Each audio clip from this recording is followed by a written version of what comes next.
مصطفیٰ بھائی ایک چھوٹی سی کلپ دکھانا چاہ رہا ہوں آپ کو مولانا فضل الرحمان کی.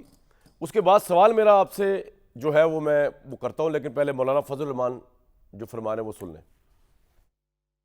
آج کے اس ماحول میں جس قدر ضرورت نواز شریف کی تھی کہ وہ خود میدان میں آ کر ان کے پشت پہ آ جائیں، لیکن وہ بھی نہیں آئے کہ وہ قیادت کو پس منظر میں پھینک دیا گیا ہے. مصطفیٰ بھائی اب نیگوسیشنز جو ہونی ہیں وہ تو پولیٹیشنز کریں گے، لیڈرشپ دکھانے کا وقت ہے، کیونکہ 65 کی جنگ ہم جیت گئے تھے لیکن تاشکند میں سنا ہار گئے تھے، تو ایگریمنٹ کرنا جو ہے وہ بڑا امپورٹنٹ ہوتا ہے. جس طرح ورلڈ وار 1 میں جو ہے وہ جرمنی میں ریزائنمنٹ ہو گئی کہ اتنے ہی ہمارے برے حالات ہی تھے جتنے ٹریٹی آف ورسائلیز میں ہمیں وار ہم پہ تھوپ دی گئی تھی. تو آپ سمجھتے ہیں کہ ایگریمنٹ جیتی ہوئی اقوام کو بھی کرنے کے لیے ایک بہت نازک مرحلہ ہوتا ہے. تو مولانا فضل الرحمان کہہ رہے ہیں کہ آج کے ماحول چلے عمران خان کو چھوڑے، وہ تو ویسے ہی اپنے حرکتوں کی وجہ سے جیل میں ہیں. آج کے ماحول نواز شریف ضرورت تھے، وہ سامنے نہیں آئے اور قیادتیں جو ہیں وہ پس پشت پہ چلی گئی ہیں. ہاؤ ڈو یو ٹیک دس؟ کیا نواز شریف کو آنا چاہیے یا نواز شریف آ ہی نہیں سکتے جو ماحول مولانا صاحب کہہ رہے بن چکا ہے نیگوشیٹ کرنے کے لیے پیس ڈیل؟ جی بہت بہت شکریہ کامران بھائی. آپ کے سوال کے جواب میں دیکھیے، جو پچھلے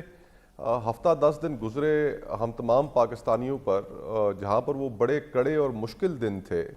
وہیں پر ہمیں یہ اطمینان بھی رہا، پل پل کی خبریں ISPR کے تھرو بھی ملتی رہیں، سوشل میڈیا کے تھرو بھی ملتی رہیں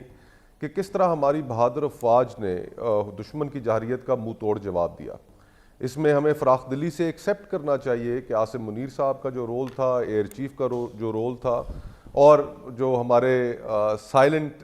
نیوی گائے، تو سب نے آل ہینڈز ور آن ڈیک کہ کسی قسم کی ہمیں کوئی کوتاہی نہیں نظر آ رہی تھی. ہم نے بالکل وی ور آن ٹاپ آف تھنگس. اور ایسے ماحول میں کہ جہاں پر عوام جس کی تمام تر دعائیں اور نیک خواہشات اپنی سیکیورٹی فورسز کے ساتھ تھیں، وہاں پہ سیاستدانوں کا کام تھا، اور خصوصاً جماعتوں کے سربراہان کا، کہ وہ آگے بڑھتے، آگے آتے اور قوم کے اندر ایک امید باندھنے کے لیے، قوم کی رہنمائی کرنے کے لیے وہ ہمتاً میڈیا پر موجود رہتے. بلاول بھٹو صاحب کا کردار آپ کے سامنے ہے، گو کہ میں آج ان کی پارٹی میں نہیں ہوں، لیکن جس طریقے سے وہ تمام فورن میڈیا پر جاتے رہے، وہاں پر پاکستان کا کیس پریزنٹ کرتے رہے، اسی طرح حکومتی جماعت سے جو اور دوسرے لوگ بھی جاتے رہے اور پاکستان کا کیس لڑتے رہے، جن میں انفارمیشن منسٹر بھی ہیں اور دیگر وزراء بھی ہیں، تو وہاں پر میاں نواز شریف صاحب کی بہت کمی محسوس ہوئی. مجھے نہیں ابھی تک سمجھ آیا کہ کس مصلحت کے تحت میاں نواز شریف صاحب نے خاموشی اختیار کیے رکھی، کس مصلحت کے تحت انہوں نے یہ سمجھا کہ اس موقع پر، اس گھمبیر موقع پر کہ جہاں پر the security of the whole nation is at risk، کہ وہ خاموشی سے بیٹھے رہے. وہ مسلم لیگ نون کے سربراہ ہیں اور اس کے باوجود ان کا سامنے نہ آنا، یہ بہت سے سوالات کو اس نے جنم دیا ہے. اور پھر اسی تناظر میں جب لوگ اس چیز کو دیکھتے ہیں کہ شاید کہ ان کے ہاں ایک پرسنل فنکشن کے اوپر بھارت کے وزیر اعظم آئے تھے، تو پھر اور وہ بھی میاں نواز شریف صاحب بھی جب ان کی اوتھ ٹیکنگ تھی نریندرا مودی صاحب کی بطور وزیر اعظم کے، تو اس اوتھ ٹیکنگ میں بھی چلے گئے تھے. حالانکہ غالباً if I remember correctly تو اس وقت کچھ فارن آفس کی بھی ریزرویشنز تھیں کہ جہاں پر کوئی اور سربراہان مملکت نہ جا رہا ہو، وہاں پر اس طرح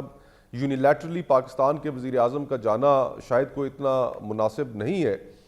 تو پھر ہم خام خواہ میں یہ بات سوچنے پر مجبور ہو جاتے ہیں کہ وہ انہوں نے صرف ایکسٹینڈ کیا تھا ایز اے کرٹسی سارک ممالک کو. انہوں نے کوئی پاکستان کے پرائم منسٹر ایکسکلوسیو نہیں بلایا تھا حلف برداری پہ. جی اب آپ کنٹینیو کریں سر. جی تو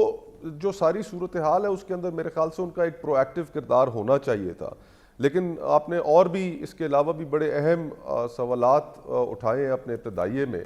اور ان میں سے سب سے اہم سوال یہ ہے کہ ہم نے دنیا کی تاریخ میں دیکھا ہے کہ بہت ساری جنگیں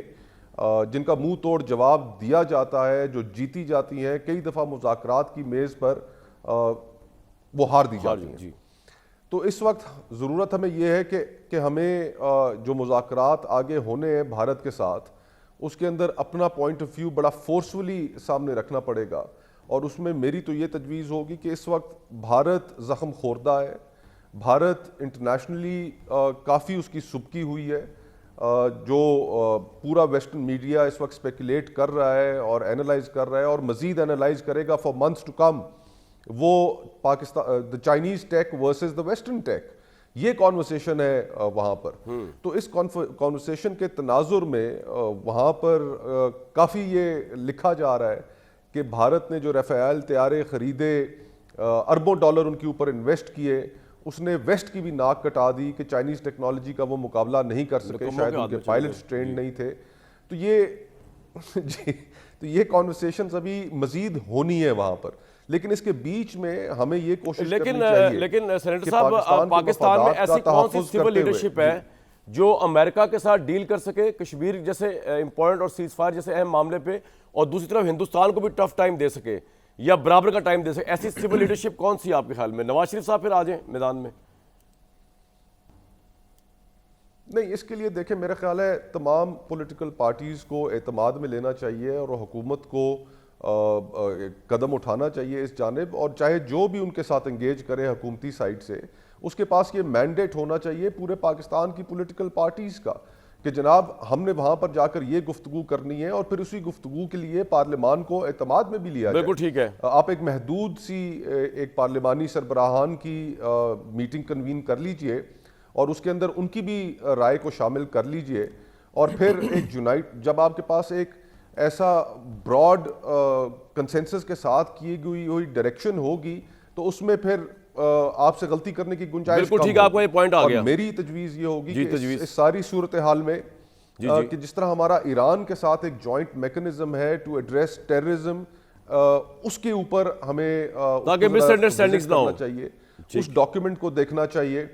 تاکہ مس انڈرسٹینڈنگز کو یا جان بوجھ کے مس انڈرسٹینڈنگز ہم پہ تھوپی نہ جائے دوسری وار کے لیے, دہشت گردی کا پریٹیکسٹ بنا. بالکل آپ کی اچھی اپروچ ہے یہ.